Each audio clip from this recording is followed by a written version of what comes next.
बड़ा सवाल कर रहे हैं। ये जो शैतान होता है ना, ये इंसान के जिस्म के कौन से हिस्से में रात गुजारता है? दोस्तों, इस वक्त हम मौजूद हैं, एक गांव है ये छिनकी, करीब में ही है किच्छा शहर। ये रोड गया है किच्छा के लिए। तो यहाँ हमारे भाई हैं, इनको हमने बस रोक लिया है बस 2-4 मिनट के लिए, कुछ इनसे इस्लामिक सवाल करने के लिए। हम इस्लामी हमारे भाई हैं तो क्यों ना भाई हम इनसे सवाल करते हैं इस्लामिक। भैया आप लोग की इजाज़त है ना, सवाल कर सकते हैं आपसे? जी इजाज़त है ना, ठीक है। अच्छा, पहले तो मतलब मैं सवाल भाई आपसे करना चाहूँगा।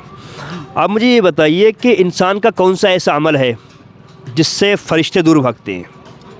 इंसान का कौन सा अमल है? जी, झूठ। झूठ बिल्कुल ठीक। जब इंसान झूठ बोलना शुरू करता है तब क्या है, फरिश्ते उससे दूर भागने लगते हैं। अच्छा, मैं भाई से सवाल उधर आया हूँ। मैं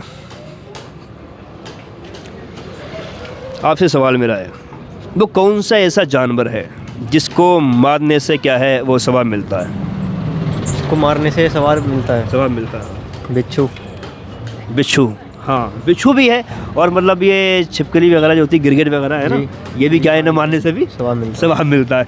अच्छा बयान, आपसे थोड़ा बड़ा सवाल कर रहे हैं। ये जो शैतान होता है ना, ये इंसान के जिस्म के कौन से हिस्से में रात गुजारता है?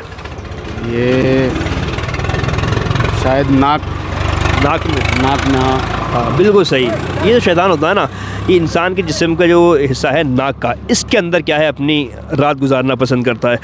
अच्छा, एक मैं सवाल 1-2 और कर रहा हूँ, जिसको जवाब आता हो मुझे बता देना। अल्लाह की कौन सी ऐसी रहमत है जो अगर आती है तो हम दूर भाग जाते हैं, जबकि रहमत को करीब होना चाहिए? जी, बारिश बिल्कुल ठीक। बारिश क्या अल्लाह की रहमत है, लेकिन जब बारिश आती है तो लोग क्या है, भागना शुरू करते हैं, मतलब भीगने की डर से कि भीग ना जाए। तो बारिश अल्लाह की ऐसी रहमत है कि जिससे लोग क्या है, भागते हैं। अच्छा, मैं एक सवाल और कर लेता हूँ। मतलब वो कौन सा मुर्दा है जिसको खाना जायज़ है और अक्सर लोग खाते हैं? किस मुर्दे को? मुर्दा। जी। कौन सा मुर्दा खाना जायज़ है? मछली बिल्कुल ठीक। मछली क्या है, मतलब मुर्दा है, कुरान पाक में इसका जिक्र भी है। तो मछली मतलब एक ऐसा जानवर है जिसको खाना क्या है, सवाब है। अच्छा, कोई अगर हमारा भाई ये हमें बता सकता है कि मतलब जो फरिश्ते नामा आमाल लिखते हैं उनका नाम क्या है? किसी को मालूम हो? जो नामा आमाल लिखते हैं, हमारे अच्छे या बुरे, मालूम किसी को भाई? अच्छा, जो रूह निकालते हैं उनका नाम किसी को नाम मालूम है? रूह कौन सा फरिश्ता निकालता है? किसी और नाम मालूम हो तो आप जानते हैं भाई? क्या नाम है? जो रूह निकालते हैं,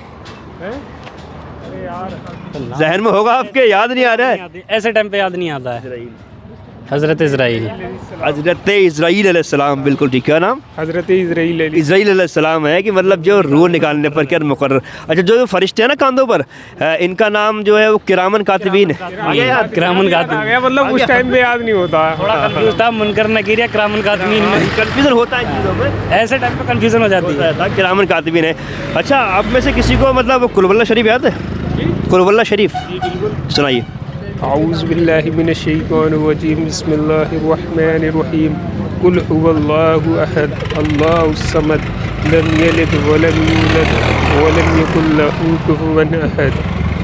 अच्छा, किसी को मतलब सुभाना याद हो? औज़ु बिल्लाहि मिनश शैतानिर रजीम, बिस्मिल्लाहिर रहमानिर रहीम, सुब्हानकल्लाहुम्मा व बिहम्दिका व तबारक अस्मुका व तआला जद्दुका व ला इलाहा गैरुक। ये माशाल्लाह नौजवान है, देखिए माशाल्लाह बड़ी खूबसूरती के साथ में इन्होंने माशाल्लाह सुभाना शरीफ सुनाया है। अच्छा भाई, आपको मालूम है कि मतलब हम जब रुकू में जाते हैं तो क्या पढ़ते हैं? जी, सुभान रब्बियल अज़ीम। माशाल्लाह। और सजदे में जाते हैं तब? सुभान रब्बियल आला। माशाल्लाह। अच्छा, जो हम रुकू में पढ़ते हैं वो सजदे में पढ़ दें, जो सजदे में पढ़ते हैं वो रुकू में पढ़ लें गलती से, तो नमाज़ हो जाएगी? अगर मालूम है आपको? हो जाएगी? नहीं होगी। हो जाएगी, गलती हो जाएगी। वो तो ये गलती से हो रहा है, ध्यान में बात नहीं आती है, तो हो सकता है हो जाएगी। बंदे को इस चीज़ के लिए बाद में पता करना चाहिए। हाँ, लेकिन हो जाएगी। हाँ, अरे एक बात मैं आपको और बताऊँ आसान वाली। अगर आपने पढ़ दिया तो नमाज हो जाएगी। उसका मतलब पता है क्या है? क्योंकि सुभान रब्बियल अज़ीम और सुभान रब्बियल आला, इनके मतलब तर्जमे अच्छे हैं दोनों के। तो अगर आपने जो रुकू में पढ़ना है वो सजदे में पढ़ दिया, सजदे वाला रुकू में पढ़ दिया, तब भी क्या है, नमाज वक्त में क्या है, हो जाएगी। बहुत सारे हमारे भाई ऐसा करते हैं कि अगर दोनों धोखे से पढ़ दिया सजदे में, रुकू वाला रुकू में सजदे वाला, तो क्या है वो नमाज़ ख़त्म कर देते हैं, नमाज़ तोड़ देते हैं। लेकिन नहीं तोड़ना चाहिए, नमाज़ हो जाती है। है ना। तो माशाल्लाह बड़ी खूबसूरती के साथ में भाइयों आपने जवाब दिए यार, बहुत शुक्रिया भाई, बड़ा खुशी हुई आप मतलब आप लोगों से मिलकर और जवाब आपके देखकर। दोस्तों जितना हो सके शेयर करें, इल्म दीन हासिल करें, इल्म दीन हासिल करना भी क्या है फ़र्ज़ है। बहुत शुक्रिया भाई, अस्सलाम वालेकुम वरहमतुल्लाह।